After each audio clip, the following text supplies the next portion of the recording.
A segunda carta de Paulo aos Tessalonicenses. Não muito tempo após Paulo ter escrito a primeira carta aos Tessalonicenses, ele recebeu um relato sobre os cristãos de Tessalônica, e que os problemas que ele havia abordado naquela carta não só continuaram como tinham piorado. As perseguições se intensificaram e os cristãos tessalonicenses estavam confusos e assustados a respeito da volta de Jesus. Então Paulo enviou essa breve carta que foi planejada para 3 sessões e abordava os 3 problemas dessa igreja. Primeiro, Paulo oferece uma esperança no meio da perseguição contínua. Em seguida, ele oferece clareza sobre a chegada do dia do Senhor. E, finalmente, ele apresenta um desafio específico às pessoas ociosas que se recusavam a trabalhar em serviços normais. O fim de cada uma dessas sessões é claramente marcado por uma breve oração final. Paulo começa a carta com uma oração de agradecimento ao amor e à fidelidade contínua dos tessalonicenses e especialmente à sua resistência. Ele ficou sabendo que os seus vizinhos gregos, romanos e até mesmo os judeus intensificaram a perseguição a esses cristãos. Eles são uma minoria religiosa enfrentando uma opressão violenta e Paulo se preocupa com a possibilidade deles desistirem de Jesus caso a opressão piore. Então Paulo relembra-os, como fez na primeira carta, que o sofrimento deles por causa da sua associação com Jesus é uma maneira de participar do reino de Deus.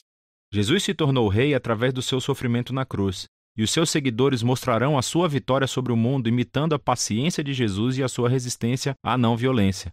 Paulo também relembra-os que isso não durará para sempre, pois quando Jesus retornar, ele trará sua justiça sobre aqueles que os oprimiram e que derramaram o sangue dos inocentes. Especificamente, ele diz que a punição deles é serem banidos da presença do Senhor e da glória de seu poder. Aqui, Paulo não especula sobre o destino dos que negam Jesus, exceto ao dizer que, ao longo de suas vidas, eles não queriam nada com Jesus e, no final das contas, eles conseguiram o que desejavam, uma distância no relacionamento com seu Criador e Rei. E, para Paulo, essa é uma tragédia final. Optar pela distância de Jesus, que é a fonte de toda vida e amor, é abraçar a própria ruína. Ele conclui esse raciocínio orando para que Deus use o sofrimento para promover uma profunda mudança de caráter dentro deles, para que assim as suas vidas tragam honra ao nome de Jesus. Em seguida, Paulo continua abordando um problema específico relacionado ao retorno de Jesus e ao dia do Senhor. Alguém na igreja de Tessalônica estava espalhando informações erradas em nome de Paulo, dizendo que o ato final de justiça de Deus sobre a maldade humana, o dia do Senhor, já havia chegado sobre eles, e que essas pessoas provavelmente estavam prevendo datas sobre o fim de todas as coisas e assustando os cristãos. E você pode entender por quê. Devido à intensa perseguição, eles se sentiam vulneráveis quando alguém afirmava que Jesus já havia retornado como um ladrão na noite. Eles pensavam que tinham sido deixados para trás e que talvez ele tivesse abandonado os tessalonicenses em seu sofrimento. E esse tipo de conversa realmente irrita Paulo. Isso está deturpando os seus ensinos. O retorno de Jesus nunca deve inspirar medo, mas sim esperança e confiança. Paulo os lembra de tudo que ele ensinou sobre o retorno de Jesus quando esteve na cidade e faz um breve resumo aqui. É realmente muito breve. Esse parágrafo conta com muitos enigmas e problemas de interpretação. Contudo, o que está claro é que ele cita o famoso tema dos profetas Isaías e Daniel, de que os reinos deste mundo continuarão produzindo governantes que se rebelarão contra Deus, como Nabucodonosor e o rei do norte fez no passado. Esses líderes exultavam-se à autoridade divina e, para Paulo, esses antigos reis e profecias nos davam imagens. Eles estabeleceram um padrão que ele viu se concretizar nos impérios romanos durante a sua própria vida, com Calígula e Nero, e ele previa que isso fosse se repetir. Essa história culminaria com um governante rebelde fortalecido pelo próprio mal.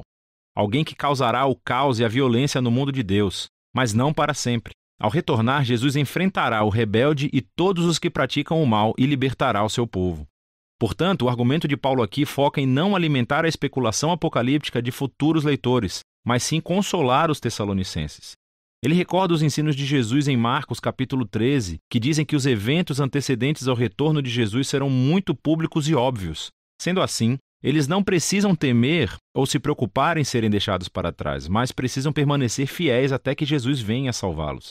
Então, na sua oração final, ele pede a Jesus e ao Pai que confortem e fortaleçam os tessalonicenses para que permaneçam fiéis ao caminho de Jesus, o que leva Paulo ao último tópico. É um desafio para os ociosos, o que não significa somente preguiçoso. Isso se refere às pessoas irresponsáveis e que se recusavam a trabalhar e ganhar seu sustento, resultando em vidas pessoais caóticas.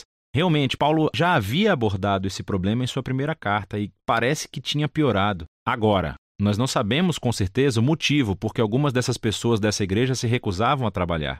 É possível que esse problema esteja ligado ao anterior. Talvez algumas pessoas tenham pensado que se Jesus iria voltar em breve, eles poderiam abandonar os seus empregos e voltar à vida normal. Entretanto, é mais provável que Paulo estivesse abordando um problema relacionado a uma prática da cultura romana denominada patronagem. Havia pessoas pobres vivendo nas cidades e elas se tornavam clientes como se fossem assistentes pessoais de pessoas ricas. E eles viviam da generosidade ocasional, mas havia muitos interesses envolvidos. Às vezes isso envolvia os clientes no modo de vida moralmente corrupto do seu patrono, para não mencionar que isso gerava uma renda imprevisível. É a isso que Paulo parece se referir quando diz que essas pessoas levam uma vida desordenada. Elas não estão trabalhando, estão se metendo na vida dos outros. Paulo relembra-os de um exemplo que ele deu quando estava com eles. Ele não pediu pelo seu dinheiro. Ele tinha um trabalho manual e pôde ganhar seu próprio sustento, para que pudesse servir aos Tessalonicenses de graça. Ele diz que isso é o ideal.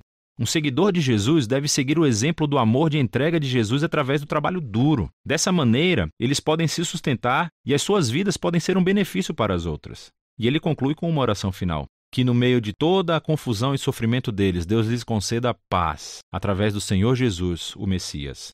Esta breve carta aos Tessalonicenses nos ajuda a perceber a antiga crença cristã no retorno de Jesus e a esperança na chegada do juízo final. Essas ideias não foram concebidas para criar especulações sobre cronogramas apocalípticos, senão para trazerem esperança. Elas inspiram a fé e a devoção a Jesus, especialmente para os cristãos perseguidos que enfrentavam oposição violenta. E assim, para as próximas gerações de cristãos, estando eles sob perseguição ou não, essa carta nos lembra de que aquilo em que você coloca a sua esperança molda a vida que você vive. E é disso que se trata a segunda carta aos Tessalonicenses.